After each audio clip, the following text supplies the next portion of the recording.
अब देखो, जैसे ये दे देता है कि √2 √3 और √5 इस तरह से दे देता है सिंगल सिंगल, कि प्रूफ ऑफ इरेशनलिटी हो जाता है कि प्रूव करो कि √2 इरेशनल है, चाहे √3 इरेशनल है, √5 इरेशनल है।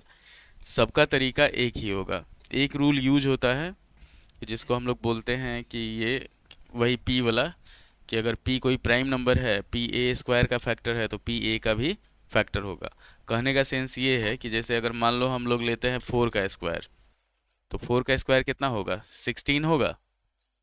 अब 4 का अगर फैक्टर निकालते हैं हम लोग तो 1 हो जाएगा, 2 हो जाएगा और 4 हो जाएगा।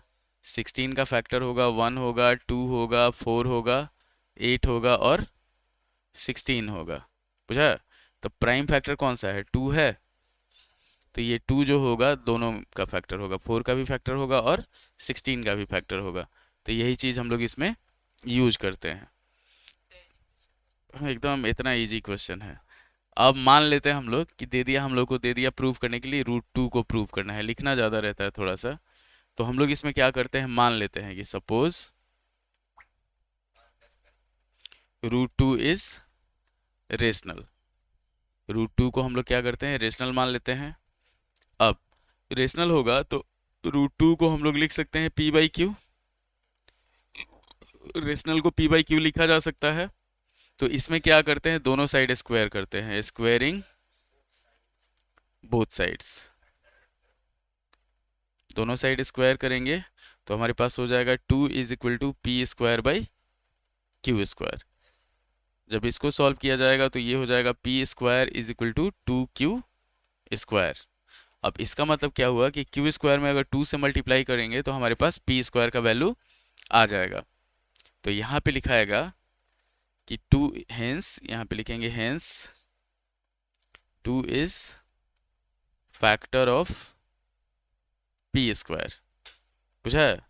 तो अगर p² का फैक्टर है तो p का भी फैक्टर होगा, और इससे हो जाएगा 2 is a factor of p।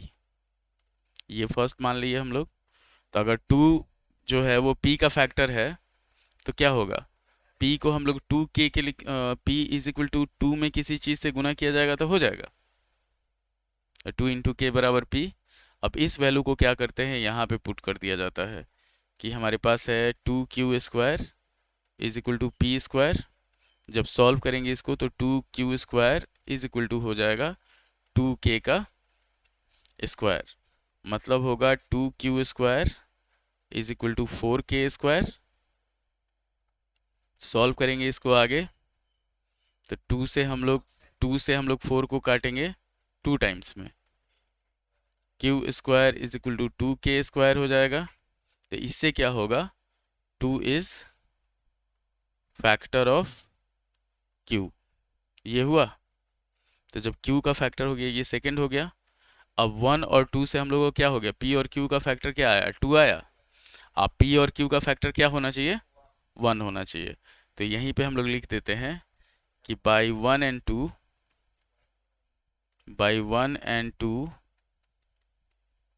2 is factor of both p and q। उसके बाद दिस contradicts the fact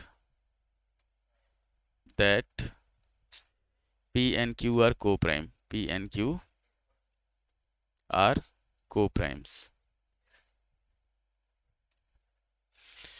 तो इसमें हो जाएगा कि hence √2 is irrational। बुझा है?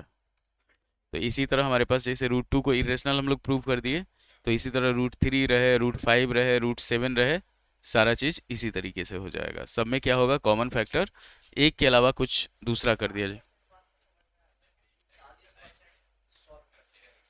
क्या चीज 40%? जैसे यहाँ पे हो गया कि 2 p² बराबर 2q² है, तो 2 इज फैक्टर ऑफ p² हो गया। अब यहाँ पे क्या होगा, तो 2 इज फैक्टर ऑफ p हो जाएगा। जब p का फैक्टर होगा तो 2 में किसी चीज़ से मल्टीप्लाई करेंगे तबे ना p के बराबर आएगा, तो उसको हम लोग मान लिए k। अब इस p बराबर 2k को इस वाले में पुट किए तो q का भी फैक्टर हमारे पास 2 आ गया।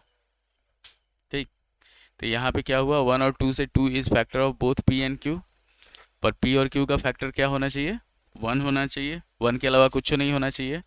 तो वही चीज़ यहाँ लिख दिया गया है कि this contradicts the fact that p and q are coprimes, hence root 2 is irrational. अगर को प्राइम रहेगा तबे रेशनल होगा, नहीं तो इर्रेशनल होगा।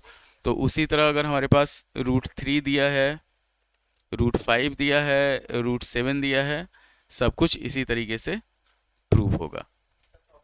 बुझा?